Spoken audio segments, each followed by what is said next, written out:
There are some things that happen in pre-show that really, it's unfortunate y'all don't get to ever see them because they aren't recorded. I have to figure out some way to get around this little problem because we just witnessed Veronica's first ever spit take as a co-host, and it was glorious. And the French judge gives her a 10.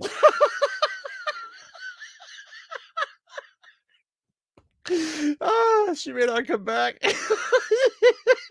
She hates us, especially Terry.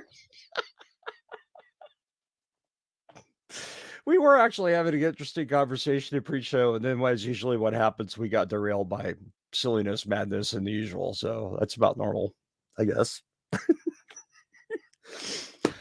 Hello, folks, and welcome to another episode of DRS. I'm going to try and stop from crying here while I try and get this show back on track. It's not going I hate you both. It's been a lifelong goal for me to make Veronica spit coffee, and it is a pleasure to have witnessed it happen. It was like it was an expulsion of air onto the surface of the coffee, causing it to go up my nose and down my shirt and onto my jeans. Did I mention it was glorious? Did I mention that I probably spent 5 minutes getting the cleared by the 14-year-olds? Like, is this Zoom ready? Oh, yeah, it's fine. You can put that on, Mom. Because I figured, let me not go on camera wearing yet another hoodie.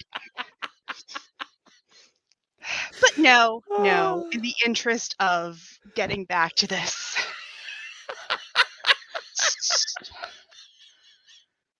Oh, my God. Oh, I'm dying. I'm fucking dying. Right. So, what was that thing about me bringing more class to the show? Clearly not. I'm just I here didn't for say y'all's class. amusement. I said laughs. I swear. The funny thing is I didn't even say that expecting it would get a reaction like that. No, it was just I think the timing was just absolutely perfect. The timing was perfect. The coffee was just at the right angle, and it was the perfect drinking and therefore imperfect sloshing temperature. Christ. Oh, God, it was glorious. All right. A cat in my lap. Oh, God. I'll somebody else host this mess. Oh, God. Okay, so howdy, folks. I think I already said that, but it's good to see a whole bunch of you in chat talking. It's been kind of cool. We did not scare off Veronica, as you can plainly see. There just had to be a costume change. There was a technical issue. A wardrobe malfunction of sorts, but a lot less racy than that implies. What? Am I... I'm in so much trouble. So much trouble. How the hell are you, V? Drier now, thanks.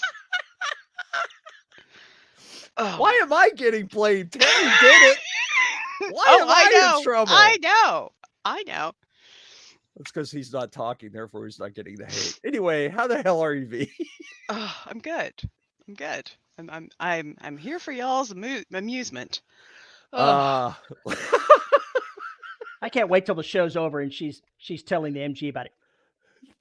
Oh, no. He caught me as I ran into the bedroom going, what happened? And tapping to see if my mic was on. And I quickly explained. And he starts laughing. Well, of course he does. Because it's funny. Oh, so that pissed you off even more. I was just trying to find a clean shirt. Okay. So help it that on the one afternoon that my children are actually on top of things and have thrown in laundry. And yeah. Oh, God. Try the veal, tip your waitress. You guys are so bad. Anyway, thanks for joining us. Try the veal, tip your waitress. I don't get it. Dude, you got to scroll up, man. It started a long time looking at the commentary, ago. so I don't know. There's a whole thread explaining how all that happened. Okay. The term V card has now gained a brand new meaning on DRS. Yeah, I think I'm going to And have to put that on there somewhere. Can Terry and Paul keep their V card? Better question. Will the V I'm going to card say that I keep don't have a us? V card. I'm not sure I'm qualified to have a V card because Well, I'm not V. Yeah, this is true. This is true. V has to hand out the cards. I think we're in danger of losing our membership already. We're going to be kicked out of V Club because we're awful people. First rule about V Club is we don't talk about V Love Club. V Club. I like it. Oh my gosh. Well, apart from having coffee moments, how are you, V? What have you been up to? Tell us about your life. I am good. I am grossly overscheduled. Because I'm sure many people listening and watching know, handling, writing and creative ventures. And then there's this really inconvenient family thing sometimes that we have to balance. So the start of my year has been busy. Yeah. I mean, good busy. I've got audiobooks scheduled up until the beginning of April, with a couple more scheduled throughout the year, which is fantastic. But it's theater season for one kid and science fair season for another kid, and bowling, more bowling. Because I was at the bowling alley this morning. I'll be at the bowling alley tomorrow. It's my life. Yeah. So, but writing, working on 2 different collab projects. I'm working on some of my own, but that has it gets pushed to the side. Because I'm very bad about setting time for myself to write. But I can write with other people. You should think about that. I should, except the other stuff is going really well. Well, that's true. Okay. JR says right at the bowling alley, problem solved. That'd be great if I didn't have to use the bowling alley time for email and calendars. And are you basically running your business out of the bowling alley while you're there? All the non-audio portions? Is that what you're trying to tell me? Sometimes, yeah. Sometimes I bank on that I'm going to be there for an hour and a half, and I can sit with the Wi-Fi and follow up on emails or check schedules or whatnot. And because there are 3 other people in the house with schedules, I've got to make sure that, I've JR asked in the comments, science fair has a season? Yes. Yeah, it kind of does. It does. And here, luckily, science fair is at the middle of February. And I've got one kid who does it as a class. And so the nice thing is you don't have to have a project at home, but his involves a lot of 3D printing. So there's making time to take him to the lab that's here in town so he can get stuff printed and bring it back to put together, and then print another prototype and bring it back. But making sure he's got the time. I know nothing about that. Absolutely nothing about that. No. I left it on the printer. We have to go get it. Well, yeah, it's 7:30 at night. Yeah.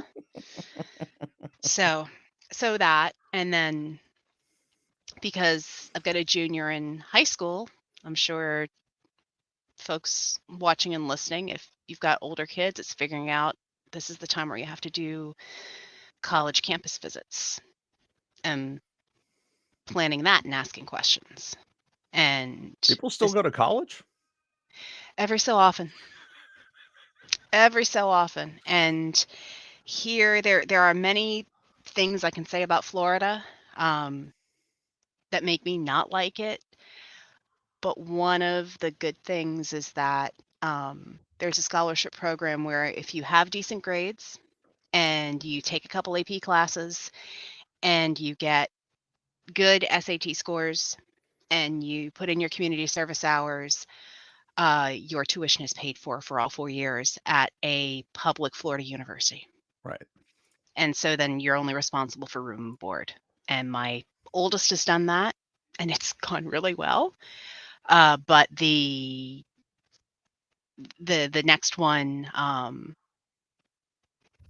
kids are different, just like all cats are different. So you got to All treat of them Terry's differently. cats are the same. I don't know what you're talking about. You are absolutely wrong. Or as Luke Skywalker says, every single word you just said is wrong. I don't remember Luke Skywalker ever saying that, but I haven't seen all the bullshit you have, so I'll just let it go with that.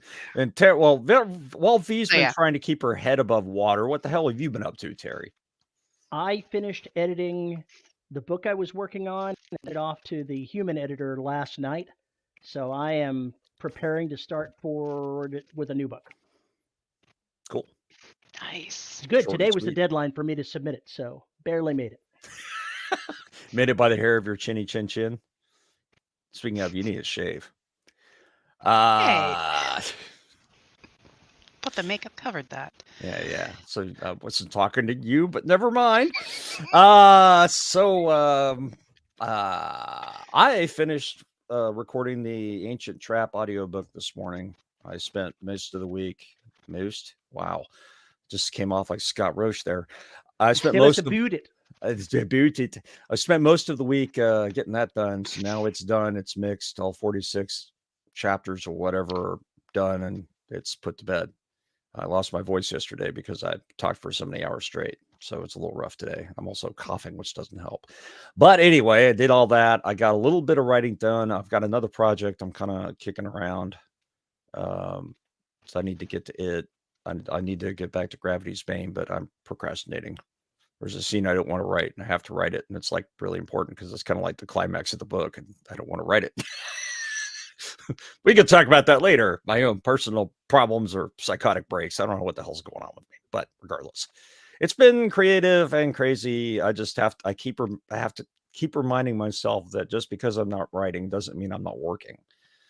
Because I've basically been pulling 12, 14-hour days. I need to quit it. So I'm going to try and take off the rest of the evening, but we all know how that works. I'll get bored. Yeah.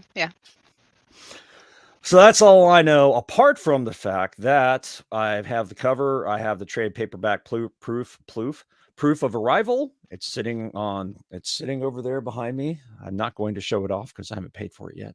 But it's done. So I haven't told Scott that we're pulling the trigger yet, but we're pulling the trigger. So February 14th, the book's up for pre-orders now. I'll be updating the cover as soon as I pay for it, so you can see what it looks like on the Amazon page. So I can get that up there. On Fireside Books should be good to go on the 14th or shortly afterwards because they've already got it ready. And I have to start getting all the crap together for the Black podcast because I have a lot of things to do as far as like the video effects that I had. I need to come up with a new intro for it for the first book that's longer. And then I need to shave it down. I've got a lot of work to do on the YouTube side. I've got a lot of work to do on the podcast side to get all this shit together. And then I've got to go mix all the stuff that Fireside gave me. And so it's going to be a lot of fun. It's going to be a lot of work. It's unfortunate I won't get paid for any of it. Yeah. But, it's just all a part of the mess. But I want to put that out there, get it back out there because, oh my God, what the fuck is this? For those of you who can't see what the hell is going on, Terry's hunched over with a cat on his back, walking around. Now, essentially, he is giving Sassy a piggyback ride. Except he's going to squash Sassy. Oh my God, there's going to be call the SPCA. I've heard of a fat cat, but I've never heard of a flat cat until I saw that happen. She hasn't learned the whole jumping on appropriately thing, so I have to open the gate to let the complaining cat out, little girl. And as I'm bent over, she jumps on my back going, this is a good place to rest. So as I was saying, I have a lot to do on the audio side after this. So I need to, but I just need to get Gravity's Bane done too, because I want to get it done. My goal was to finish it by January 31st. It's not going to happen. God damn it. But I got close. So anyway, I'm pretty happy, but I'm also manic, so look out, world. Wasn't a Flat Cat a Heinlein thing? I haven't read enough Heinlein to know. Oh, it absolutely was. Well, Terry knows. Hey, Rick. Well, nice to see y'all. There's a lot of good people here. All right. So, what caught your eye this week in the news? Oh, I don't know. There may have been something about Wizards of the Coast waving the white flag and running for cover as their fan base annihilated them. There could have been something about that. You mean the fans came after them with torches and pitchforks? There were tar and feathers standing by. I don't think they were standing by. I think they got filleted and eviscerated on Twitter, Facebook, Instagram, blogs, you name it. They got a 10-minute segment on NPR, all things considered. Yes, they did. Yes, wow. They did. I think that was pretty much the last straw when all the podcasts, they probably listened to all the hate that was going on in all the podcast world. I mean, even we're talking about it. Basically it's like, oh, maybe this was not a good idea. Well, what was your first clue? So anyway, WotC is thrown in the towel essentially, right? They've said that they are not going to repeal the Open Gaming License 1.0A that has been enforced for 23 years. And they released all of their SRD, which is the classes, the actual stuff that people have been using in a Creative Commons 4.0 license. It's done. It's in public. They can't take it back anymore. They have waved the white flag and given up. Now, that said, is anybody going to trust them? Is anybody going to go back to them? Are their customers going to come back? Those who canceled, are they going to give them a chance to fuck it up again? They lost in excess of 40,000 subscribers from D&D Beyond, and that's the people that were paying them money.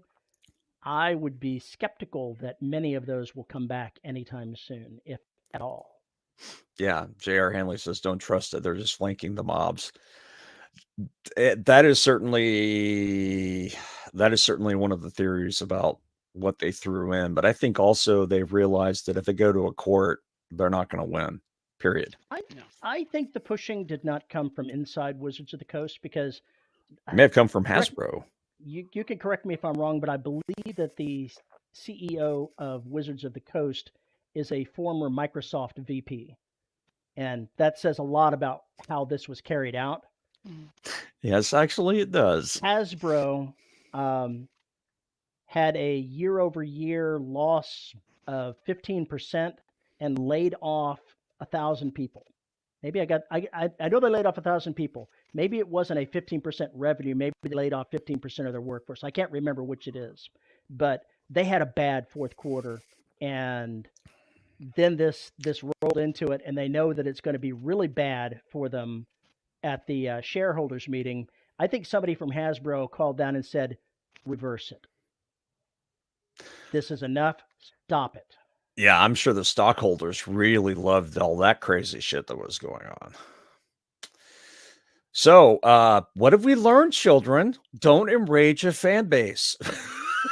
Well, there are fan bases, and then there are fan bases. Customers. When you're looking at the people like the Star Wars fan base, we'll talk about.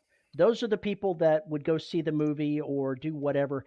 They're not the people that go to your electronic site and pay you millions of dollars in subscriptions that are going to cut into your bottom line. One thing about Wizards of the Coast and Hasbro that's not well known is that while Wizards of the Coast only generates 22% of the revenue for Hasbro, it's in excess of 70% of their profits.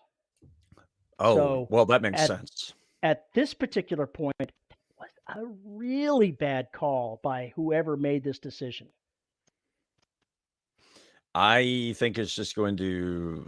It was finally the straw that broke the camel's back as far as open source getting its shit together, or an open standard for everything. I mean, theoretically, at this point, all right, we really don't need their license. We can just recreate everything. Now that it's in the Creative Commons, yes, it's out there. They cannot take it back at this point. It's done. Dean asks, "Are we talking about D&D?" We are. Yes. Oh, they are. They're. You don't have to think they're in real trouble. They're already in real trouble. Yeah, and this isn't the first. This isn't the first time they've screwed up. I I used to play Magic the Gathering enough. Nerd. Thank you. And others in my family played it a whole lot more. And then within the past handful of years, it's just the games. Certain dynamics have changed, certain cards have changed, certain rules have changed, and it's become a money grab.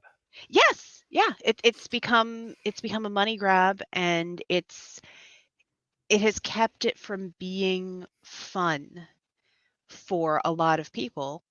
And I think a lot of these changes also limit the ability of people to get into it. So you're not just alienating your current fan base. It's affecting people entering the game, period, because there's so much crap to deal with and confusion about what the hell it is. Yeah. So you're just condemning it to you're killing it at both ends.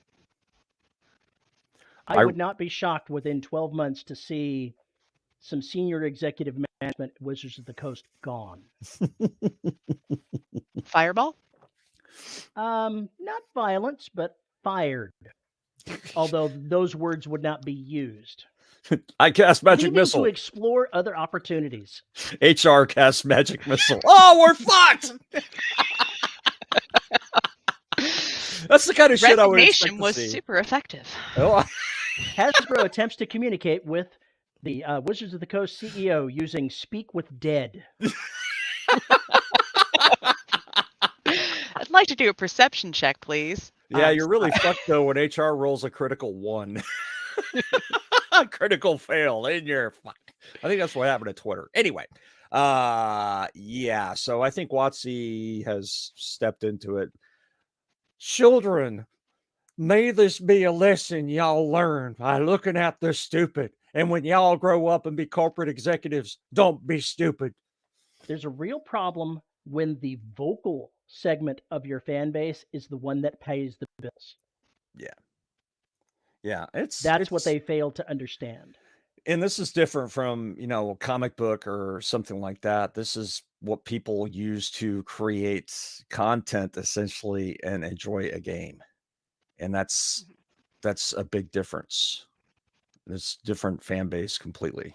Talking about a lot more adults than your 13-year-old kids at this point. Anyway, that was a big roo-rah came out there. So big news. Don't know what the ultimate going to be. Yeah, wisdom score of 3. Nope. Drew's comment. How did he die? We were trying to fire him professionally, but he rolled a 1. We rolled a 1 and shoved him out the window instead. So you're saying the critical is defenestration? Yeah, I would say that there's a lot. The Russians must be really bad at rolling dice because holy shit, if every time you roll a critical 1, they get flung out of a window, I'd say that they need some new dice. Just so it sounds less like Dungeons and Dragons and what is it? Humans and Houses, the corporate edition. Ooh, Humans and Houses, the corporate edition. I like that. Who was? I'm trying to think. It was from a webcomic. I think it was Slackworm. Or no, it wasn't Slackworm. I will have to look for it and find it. I'm afraid to even know what Slackworm is. But it was a bunch of a bunch of dragons sitting around, and they were doing tabletop, and there's like when dragons get together, they play Humans and Houses, and it's like you've just walked in after a late night with the guys, and your wife is sitting up. Roll.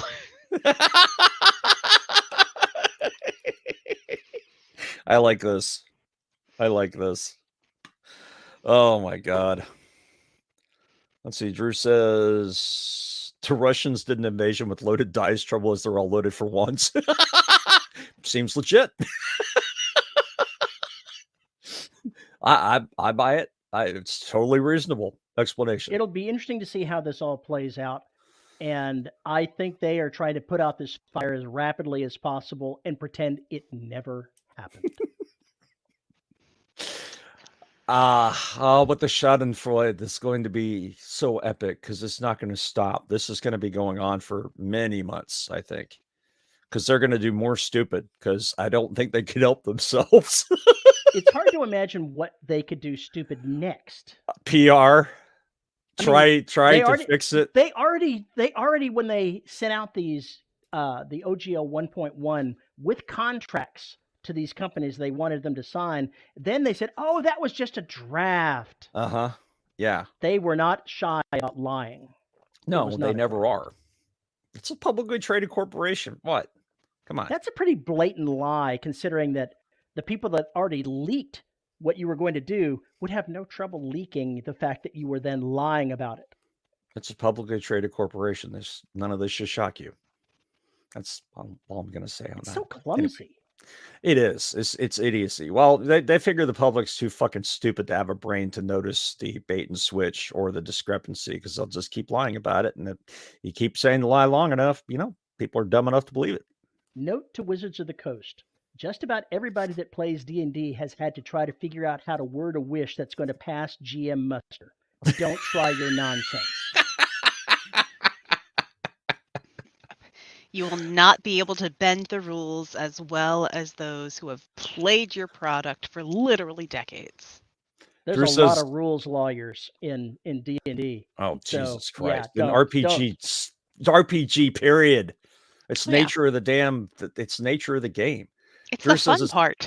It's like when a movie studio leaks a project to see if the public will hate it or not. Yeah, I'm going to release this book idea and see how many people just absolutely loathe it.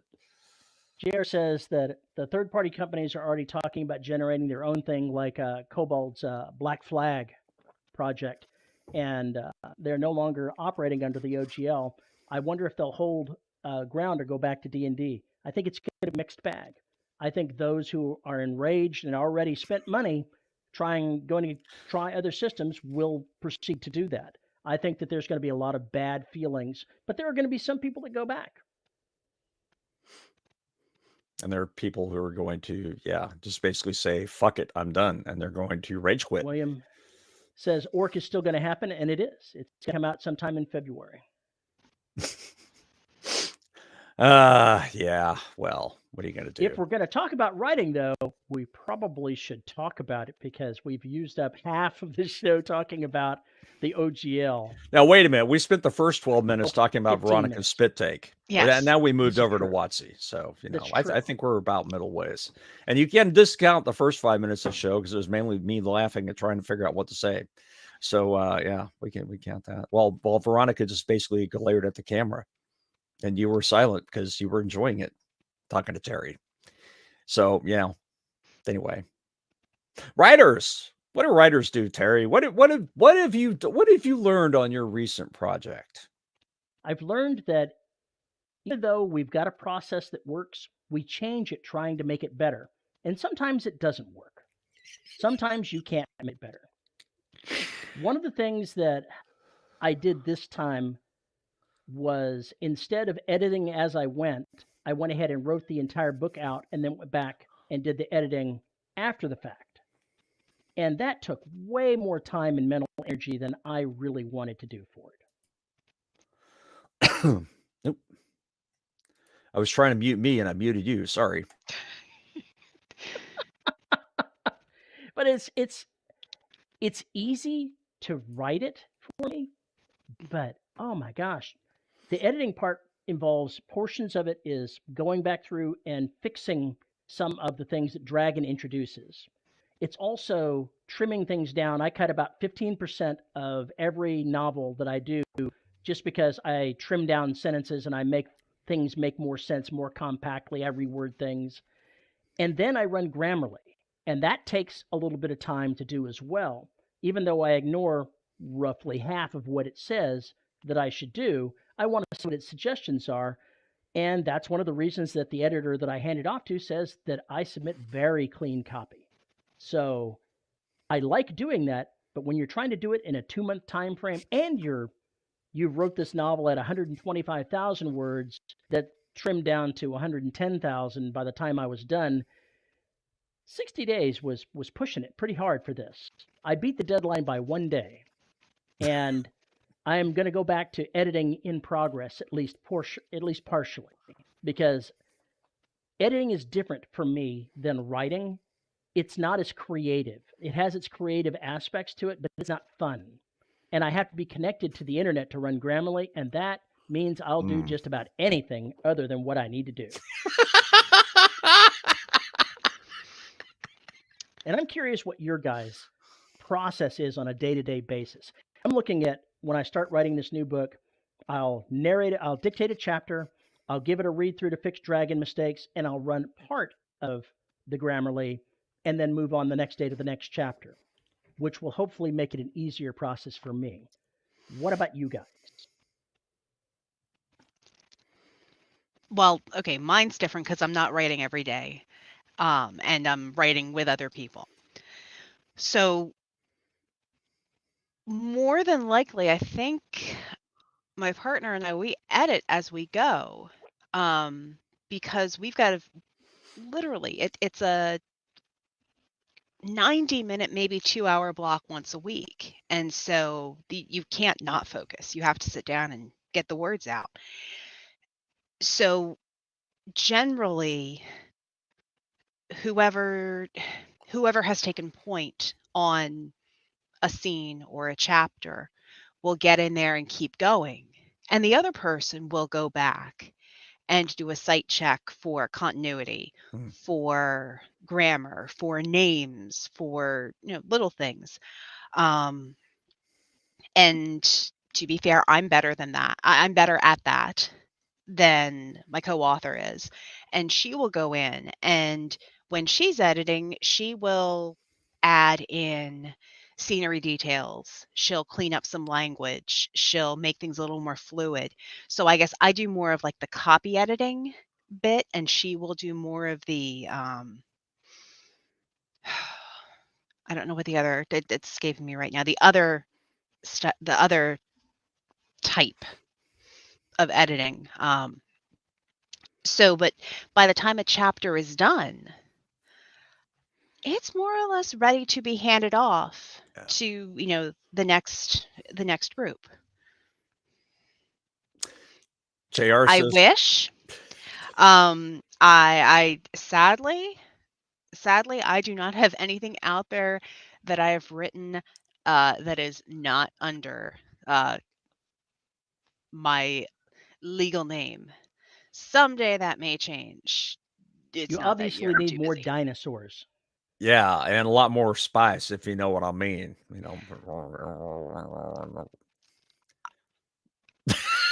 Look, my other thing, I may or may not be contributing on a story that deals with that is set in the lingerie shop in Toronto in the 1990s, and that may or may not involve an octopus. So never mind, I'm no longer curious. I noped out. I have noped out. I had to do research on Sumerian I've gods fucking and noped out. mythology. I've noped out. I'm gone. Yeah. I'm noped out. You brought an octopi. I'm done. Bye. There's just one. It's 8 times the fun.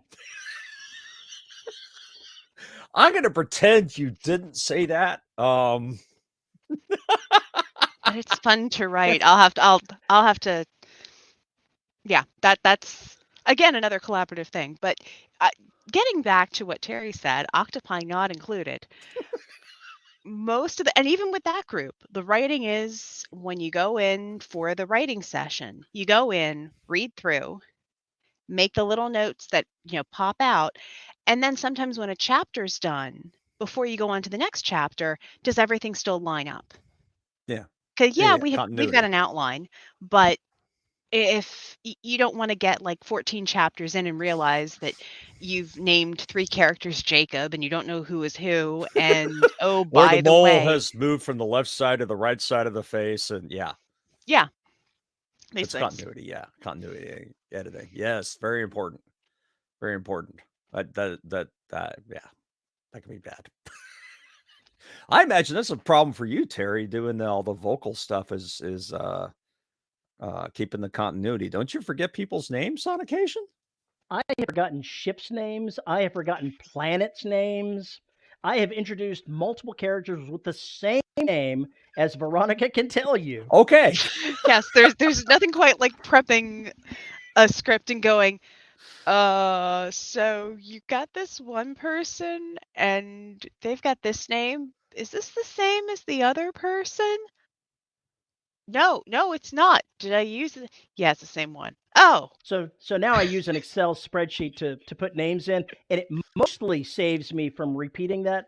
Although I've discovered that I used in The Last Hunter, I have two characters with the exact same name, first and last. One of them was a bit player that wasn't there, and the other one was a more serious player. So nobody caught it, nobody mentioned it. Yet. And it's not I'm not the publisher, so I can't go back and fix it either. Well,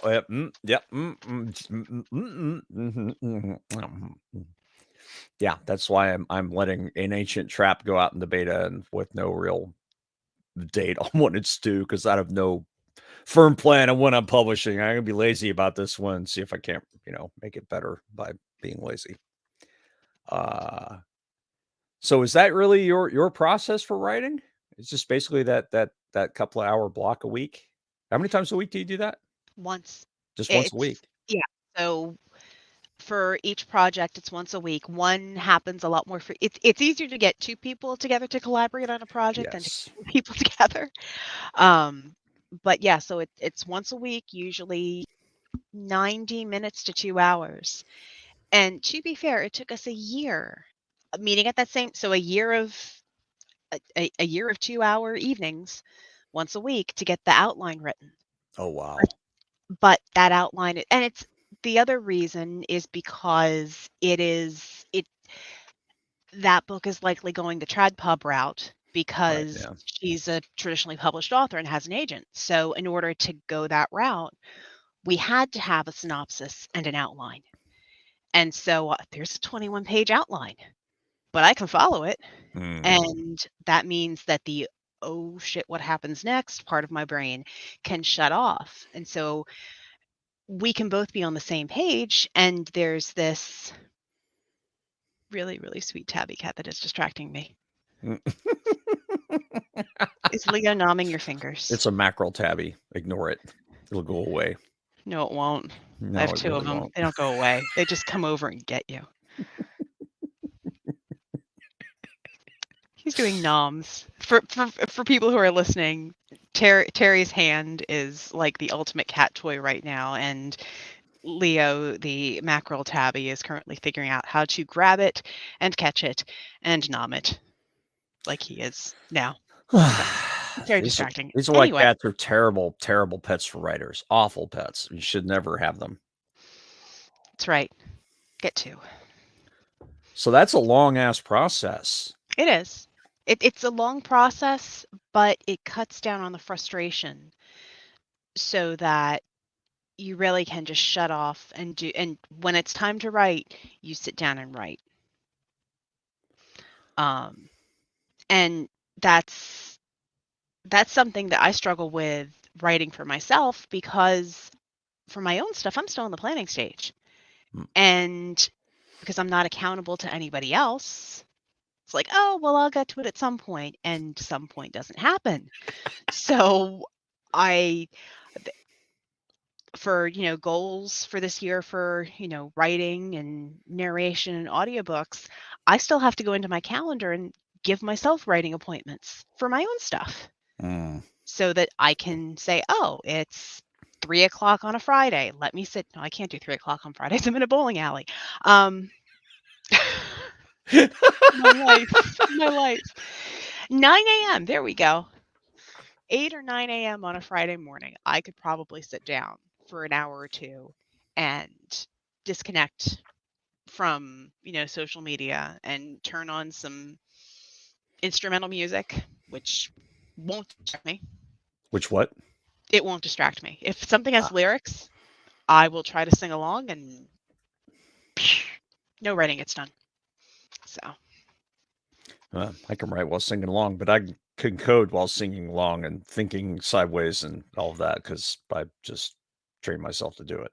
So yeah, I mean, repetition of madness. You're in the same boat. You're probably, you just prefer instrumentals, but you can do that. Trust me, you can.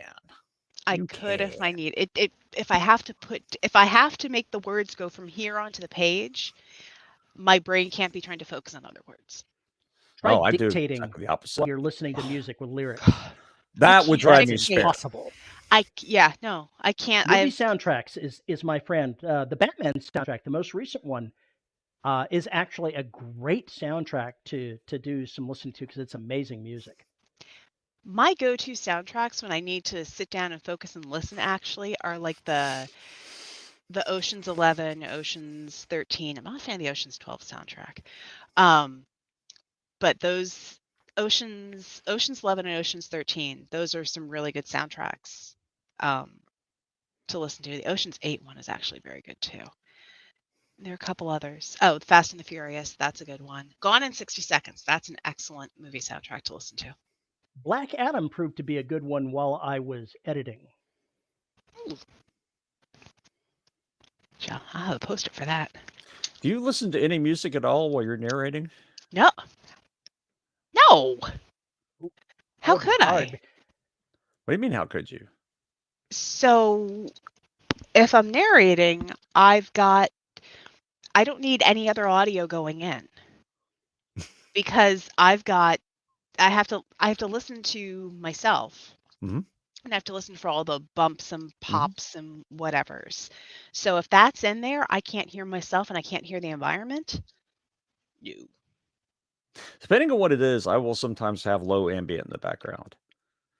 Really, really low ambient in the background. And the reason is because it shuts my left brain up for 5 minutes. Because otherwise I will sit there and I will do the same take endlessly and never be happy with it. But most of the time I do it without any of the music. It's just weird. It's just weird. I'm strange. But I also have it helps the tinnitus go away, which is also maddening for trying to hear what's going on. William says, music changes my writing, so I have to be really careful. I've been listening to Ado recently when I want to write something intense. Emily Remler when the narrative needs to coast along. Yeah, I went crazy with Skinny Puppy's Last Rites in Too Dark Park over the last couple days. It was wonderful returning to old college industrial spank your eardrums music. It was wonderful. Seems like the mood and tone of the music could affect the narration. Yes, absolutely it could. Absolutely it could. Yep. There was a novella I wrote in the Empire of Bones saga where Kelsey was grieving for the loss of her brother and had to go on basically a hunting spree. And I was playing the Transformers Last Night soundtrack, which is a very sad sounding soundtrack. And it was just like a closed loop of keeping those negative emotions that she was feeling going as the story progressed.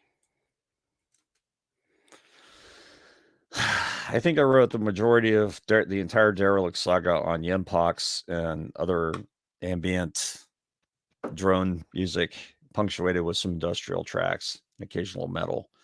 But that was pretty much that soundtrack. Ancient Trap, though, was very different. Tim says he wrote a novel mainly listening to DRS episodes a few years ago. How did you do that? I don't understand. I don't get it. Bad call, man. Bad call. Very bad call. So when you're doing the collaborative writing, do you listen to music? No. Really? I'll get distracted. It's one of those things where I wind up writing best or focusing best in like noisy, crowded spaces. If I go to it's like I'm doing that because that's out of recognition. Remember me, the guy who writes at bars? Exactly. That's why if I can focus, I've done outline work at the bowling alley and I'll go to, I'll go to a coffee shop or whatever and sit and write. And it's just, it's that low drone of not being able to pick out one thing to focus on. Yeah. The Who are excellent music, but I'll listen to K-pop I don't understand a word of Korean, but I can't, because still it's the beats and the poppiness of it. I can't. Poppiness? I listen to Rammstein, so I get the same thing with German. Rammstein. They can say whatever they like. It's part of the music because I can't understand German. What are you doing? Sorry, I've got a ghost Tabby being weird. He's good at it. So you asked about my writing process. Total, Yes. utter effing chaos, which is not entirely true. For Ancient Trap, it was glorious because once I fell down the rabbit hole, I completely ran after it and was, trying to write a couple of hours every morning. And then I'd come back and I'd nip and bite at it and nip and bite it to death. And I was getting, 3,000 to 5,000 words a day while doing everything else. And there were a couple of days where I had 7s and 8s. And it was just a matter of just letting it go. And this is the first time that's happened in a very long time. And it was wonderful because I just followed my nose. Whether or not it worked is great as a good book. So far, the folks seem to be pretty pleased with it. So I'm hopeful that I did a good job with that. So I'm kind of doing the same thing with Gravity's Bane, even though I outlined it heavily. I wrote and wrote and wrote and wrote and was getting 6,000 or 7,000 words a day on that one until finally I had to stop because my brain was dead. My wife maintains that I am in a manic phase, and she might be right.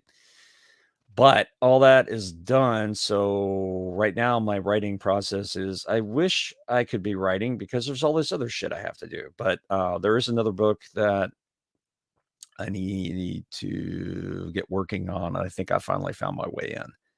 So I'm now writing 3 books at the same time. I'm writing Black Extinction, I'm writing Gravity's Bane, and I'm writing this other book, which doesn't really have a name yet. So I don't know which one is going to be the next one that I jump in on, but I think I'll finish up Gravity's Bane. He writes by sense of smell. I honestly think that's how Terry writes. Thankfully, I have no sense of smell, so I'm good. I think the way I wrote Ancient Trap is the way I want to write everything from now on. Something like Derelict Saga took so much goddamn planning and sweating over all these other details that I think it drove me insane. And what I like about writing a book like Ancient Trap is the plot's pretty simple. It's just a fun ride. And it was just a nice palate cleanser to get all that kind of stuff out. And I want to write another one like that because it's just fun. And hopefully it'll be just that kind of fun to read. But this other book I want to write, it's not going to be nearly as fun. It'll be much more evil, suspenseful, evil, less action, and there might be quite a bit of rumpy pumpy. I actually thought about this. What if you wrote a book and there was an unexpurgated and an expurgated version? You mean one that would hit like your clean romance tag, and one that would hit your spicy romance tag? Your filthy romance tag. Absolutely, utterly filthy. Filthy. I think there are authors who do that, actually. Here's what you got to do. You go ahead and write that story from, it's a romance, so you have the male and the female perspective. And you go ahead and write the clean romance from one perspective and make it a spicy romance from the other. Same events, same happenings, and just mix it all together. I see marketing issues. I see lots and lots of marketing issues. I don't know if that would work. I'm full of bad ideas. Oh yeah, you are. You are absolutely full of bad ideas. So here's one of the things that I realized with some of the stuff I've narrated. So I've narrated some very spicy romance. And I've narrated more spicy romance than clean romance, let's be honest. Because I know what I sound like and I know what I get paid for. What? I'm done being like, I will own that sucker all the way to the bank. I was going to say phrasing, but I let it go. Nope, and now, go on. It's all good. Come on. So But depending upon your perspective and audience, your your romance listening crew has some very specific expectations when it comes to what's in the book, as well as which point of view character narrates it. Yes. And there's certain scenes, there are certain like almost required events that happen in the book that I will never narrate. It's just expected that it's going to be written from the male point of view, and therefore the listeners are going to want the male narrator to narrate that, because they want all of the sexy growls and whatevers that come through in that. No, I know exactly what you're talking about. I know It's exactly what you're just, talking about. and yeah, it's not something I realized until I started narrating in the genre, and now it's interesting. But yeah. Interesting to have it split up like that, you mean? It's interesting when it comes to listener expectations. And like the writing in those subgenres is very, very formulaic. Like you have to hit certain, like there's a specific romance arc and outline and certain beats that hit versus a sci-fi novel or a space opera or horror or thriller.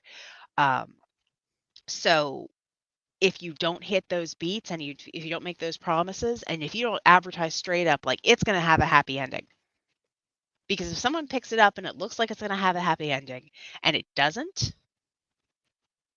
you'll get eviscerated. They will come after you with torches and pitchforks. What a stupid genre! What a stupid genre! If those mamby-pambies can't handle that. That happens in other genres as well. Yeah. It does. Think science fiction. Fuck science fiction. I'm going to go ahead and talk about the reaction that a number of fans, including myself, had with the Cher novels by Nathan Lowell.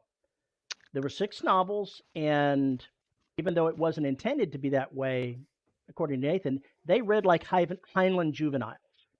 That's how they came across to me anyway. And when it gets to the end of the 6th book, things go horribly wrong for where I thought the ending was going to go, and a fair chunk of others. A lot of people loved it. A lot of people hated it. There wasn't much middle ground. Isn't that usually the way it happens with the series? What some of the audience thought of as those genre rules, and there was a lot of talk about it. What I don't like about all of that is, in a way, you're stopping evolution. In my mind, if there's going to be a break, you have to, especially if you're going to take those characters and maybe write something more quote unquote adult, something less like juvenile, you're going to have a break there. And that's what Nathan did. Yeah, and I want to make sure that we understand that I'm not criticizing Nathan for this. It just, as a reader, you're allowed your own opinions for the work. That doesn't mean that what he did was wrong. It means that I didn't like it. That's what it means as a reader. And that's my own opinion. Everyone's welcome to them. It's just kind of like when Harry Potter got dark. After 9/11, she changed up what she was doing, and it got a lot darker than even she had planned on. Supposedly, if I remember the stories at the time. So I like that. I like the evolution from that standpoint of taking the characters from a safe space and making it gradually less safe until it gets to be something else. I think I like that as a reader because it shows change. And if a character I like dies, fine. It happens. Maybe there just better not be the only main character in there. But I accept that that's got to happen because if you're in a series long enough and nobody ever dies, for me, it completely loses interest because we're just dealing with the same horse shit over and over again. There's only so many times I can listen to these two characters complain to one another. There's only so many times I can handle this romantic tension before it gets ridiculous. Will you please just fucking get it over with and never speak to each other again? Just fucking get it over with. You've got some really interesting ideas about relationships in fiction. I'm talking about. I get what I'm saying. I get what you're saying. You're saying that you could only with any, if you're writing any kind of relationship, and character relationships transcend genre. If you have that relationship going on between two characters and you are making all these promises to your reader about how it could happen, at some point you as the author need to make the decision to have it happen or to clearly state that it is not going to happen, move on, and let your fan fiction contingent do as they will, and you never read it. It's the Chekhov's gun. It really is the Chekhov's gun, especially if they're heterosexual or they're both gay or whatever. It's Chekhov's gun. When is it going to happen? One of these two people just going to get it on, or is it at least going to come up at some point? Maybe it already has, and they decided not to do it. Maybe it's in the distant past. Bottom line is, if I see two characters who don't like one another at the very beginning, and yet I look at them and I go, "Ah, shit, these two are going to be in bed by the time this is over with." That's also an expectation. Yeah. But series-wise, I think you have to do things like that. I think characters have to die. I think that some of your favorite stuff needs to change in uncomfortable ways, because that is the journey. That is the nature of it. And if you don't like that, then stick reading, the Men's Adventure or whatever shit, the James Bond and etc., where nothing ever changes. I mean, that's or Clive way to Cussler's Dirk or Clive Pitt novels. Cussler or whatever. Go ahead and read those series. But for me as a reader and me as a storyteller, that shit gets fucking boring.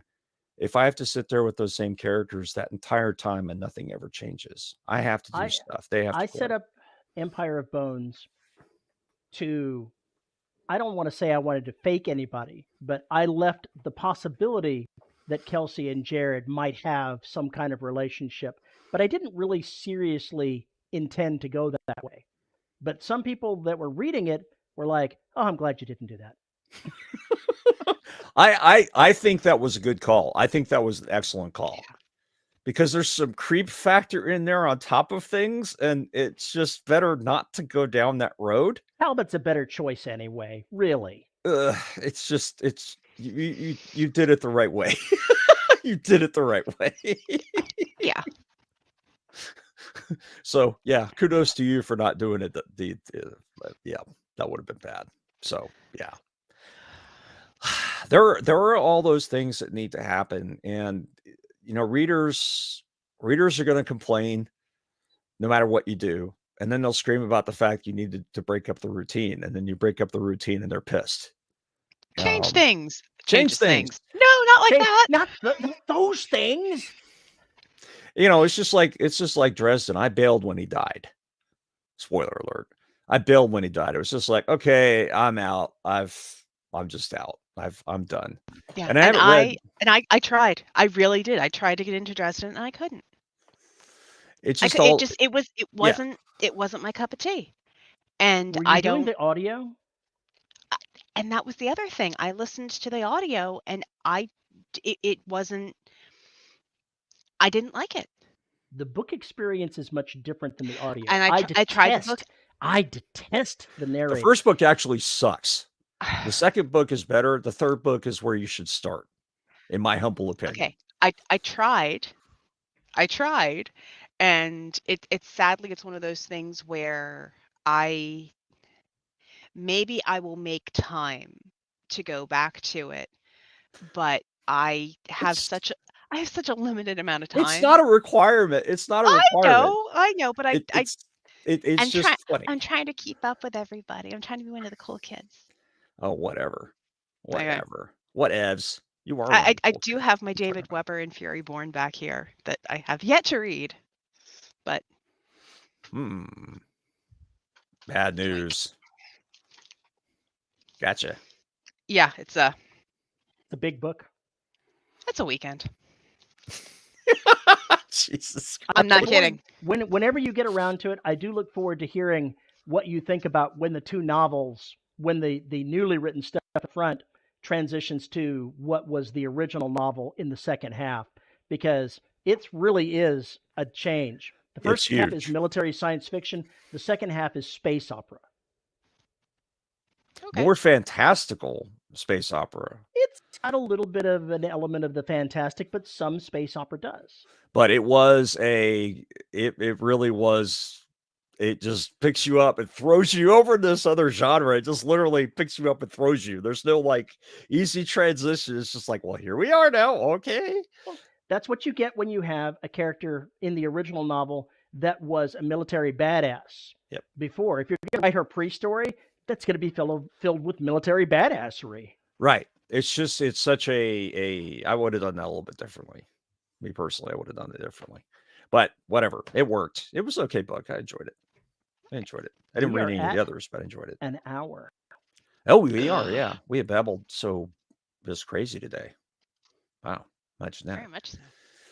Well, that means the Patreon show starts in 10 minutes. I guess we should start asking some questions. We wind this down. Well, not asking questions, answer questions. Do y'all rabble have questions? If you've got rabble questions. Plebeians, ask your questions. Rabble. Well, they're more like a horde. The DRS horde. Uh-oh. Veronica had a thought and then thought better of the thought. Well, when, in a lot of cases, fan bases do have names. So yeah, we just have listeners and viewers. I don't know. They've never given themselves names. My feelings name themselves. So I don't know what I don't even know what DRS would be. Just dead robots, I guess. Robots. You resent being called a horde. You're not getting paid. Dead robots. They're the gears. Okay, I like this. I like that. Resent being called a horde, not getting paid. I like that. That's a good one. The DRS Legion. Dead Robotic Legion. We need to get new cover art for this crazy shit. We need like a huge deal of just smashed up robots everywhere, just complete debris with some or you need you need the original one, almost like a what is it? It's on the screen. No, like a Gulliver's Travels, like Lilliputian sort of thing. You've got the big robot, and then all these little robots are trying to tie it down or trying to repair it. Well, that's a lost cause. Yeah, it's pretty sad. We need to go ahead and draw it to a close so that we do have a time for a bio break in between shows. Terry's trying to tell us that he's old. All right. Well, if you've got a comment about today's show, you can send an email to show@deadrobotsociety.com. You can Mastodon me. You can find me on Mastodon at Paul_E_Cooley at VYRSE.social. You can find us on Facebook, listeners of Dead Robot Society Facebook group, where Terry wrangles all the madness. You can find us on YouTube at youtube.com/DRS podcast if you want to see our ugly mugs. And God, too many cats. Well, Terry and I are ugly. You actually might want to look up Veronica. She's actually good looking. Paul on Mastodon.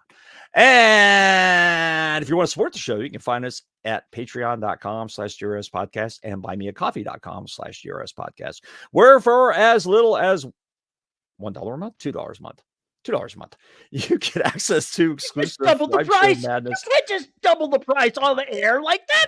What did you do? I halved the price. What are you talking about?